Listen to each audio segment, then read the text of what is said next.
Cambalik è la seconda città dell'impero mongolo dopo Chengdu che Marco Polo descrive. Cambalik è il nome turco della città che i cinesi chiamavano Da-Du, che significa città nuova. E città nuova perché la città venne ricostruita sulle macerie della Pechino distrutta dai mongoli qualche anno prima.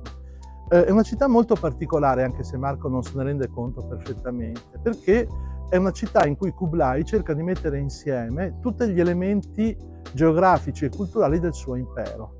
Intanto è più a sud di Karakorum, l'antica capitale dell'impero mongolo, ma è più a nord delle antiche città che erano capitali degli stati cinesi prima di Kublai. E poi soprattutto è costruita sul modello cinese. La costruzione fu affidata a degli architetti musulmani che adottarono le regole di costruzione confuciana per la città. E quindi è una città a pianta rettangolare, con quartieri rettangolari su strade ortogonali, ha un palazzo imperiale per le attività pubbliche e dentro il palazzo imperiale la residenza di Kublai stesso, il tutto con una doppia serie di mura.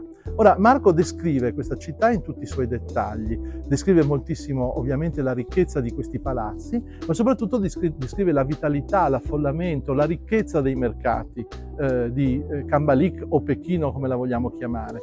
Perché per Marco, che è un veneziano ed è abituato alla civiltà urbana, perché viene da una città e non dalla campagna, questa è una scoperta strepitosa. L'Asia è un luogo di città e di città più ricche, più grandi, più affollate di quelle che lui conosce in Italia.